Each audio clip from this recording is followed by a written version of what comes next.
He actually coded on Shabbos. How are we going to manage? What are we going to do? But we didn't know what it was for a year. And the doctor tells me we might have to intubate. You don't know what you're going to do, where you're going to go. Should we listen to that doctor? Should we listen to that doctor? First night of Shavuos was a regular night. My wife had headaches, but she sent me to learn in shul. But the headaches were getting so bad that on second day Shavuos, I called Atzala, and they took her into the hospital when they found out that there was bleeding on the brain. My wife was seeing blurry, so she went to the regular eye doctor. They looked into the retina and they saw something was off. So they sent my wife to the retina specialist. He sent us for an MRI. 3 days later we came out that something is there, we don't know what it is. But we didn't know what it was for a year. I was regular Lakewood, regular typical person. I was a mean gene that time. Finds out she's pregnant with twins. 20 weeks in, we found out that one of the kids have, it's called a giant follicle. Our local doctor said like it's too much for him. And in already 20 weeks, he sent us to CHOP. 31 weeks, she went into labor, and now we know this kid was really medical. It was a really rough 24 hours once it was born. He actually coded on Shabbos. He had a 6-minute code. My sister had a brain tumor. She had fever. This was not Shabbos. She was complaining nicht gefühlt. And then Tuesday night, she started feeling like chest pain. At 5 in the morning, she's like, no, I'm going in. At one point, the doctor said we might have to intubate, and then they did it. We very quickly realized that it's not something that, even though we're a wonderful, big, capable family, there's a certain expertise that needs to come with it. And that's when we reached out to Kapayim, and they just took over.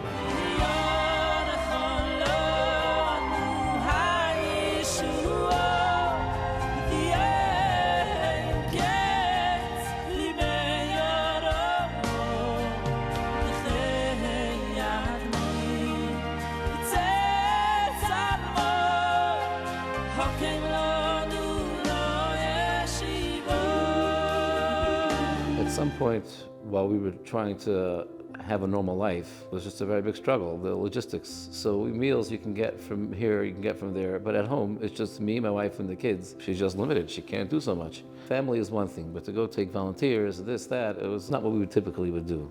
My son came home for good. Finally, we could care for our child that was in the hospital for 14 months, and we felt stuck. We can't care for him because the other children are jealous. We want to give them their attention, you know, they went through so much also, and life was not working out. I don't like to rely on other people for help. I never imagined it was what it is.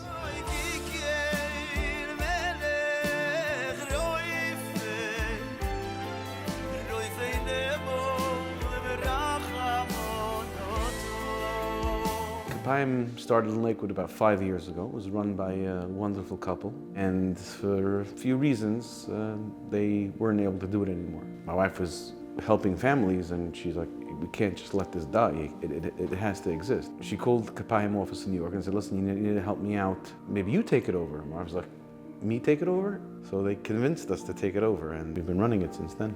The main thing Kapayim does is they think of all the details. Our kids were a lot neglected, and Kapayim comes in and makes them feel who they are before Yontif, before this, sending them stuff. These little things make a big deal for them. Helping with the kids, the homework, that's the feelings.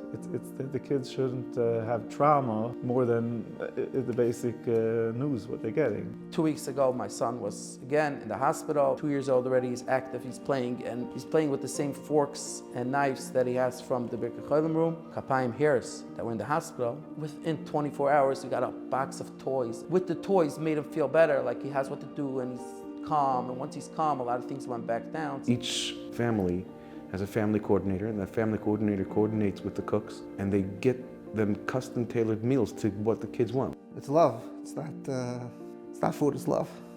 You know, someone comes to do our laundry for us. If they ring the doorbell, leave it and walk the other way.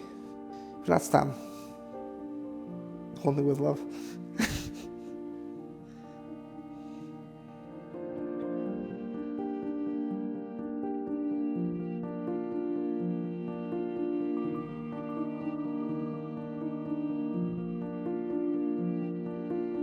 The cabin is another thing that's an incredible thing for the families. There's activities, there's a teen program, there's a tween program, there's programs for the younger kids. There's food, There's these great counselors. It's welcoming. There's camaraderie. There's fun. There's games. They had a great time. They come back. They're ready to unwind and go to sleep. It makes a difference between survival or falling apart. I have 4 kids, 2 boys, 2 girls. In the beginning, they wouldn't even have like why we're coming here. We didn't want my kids to know that it's because mommy's sick and you're the nebuch. Your mommy has a boo-boo in her head, and this is just to keep the kids happy. There's a homework room upstairs where they can do homework with the volunteers. There's a library upstairs. There's an exercise room upstairs. We have another room that's used for the teen program for the girls. And we also have 2 showers.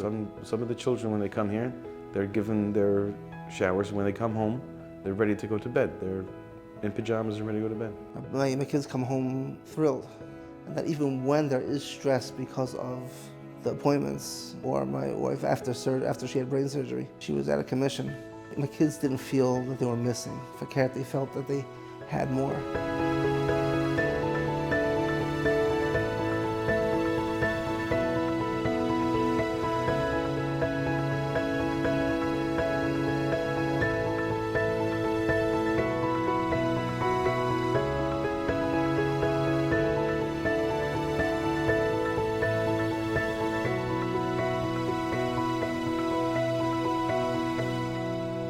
Just to be able to concentrate on decision making and doctors and appointments, and just to talk to my wife, just to lay down. When somebody's sick, everyone knows, oh, they need to be taken care of. There's somebody there to make sure they have supper, somebody to make sure that they have a bath, clean laundry, to go to school tomorrow. We don't even realize these small little things for children is huge. Little presents, little things before Yontif, taking them out, making them feel important. These little things really, really build these kids. To run a house with that when the mother's incapacitated, it's just brutal. It's just totally brutal.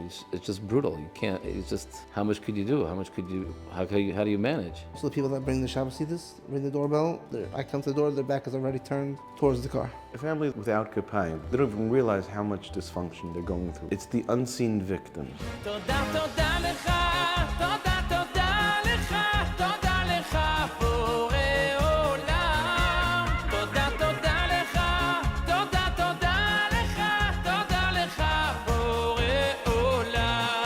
After the whole thing, by coming back, I was so depleted and my wife is still recuperating. And that was when Kapayim still continued on. Any support that's given at that time is chesed of the highest caliber. Anyone who partners in such a thing, supports it and volunteers. The schus is ein l'shayr. Menschen meinen, as oh, she's home, alles ist gut, yeah, it's okay, fine. Once like everything's back to normal and Chavarim drift away, but Kapayim, I think, realizes it doesn't stop then. Kapayim brings the mother back into the house. Kapayim was a lifesaver. A home away from home. Especially a family that's going through life and death situations. I don't know how they could do it without Kapayim.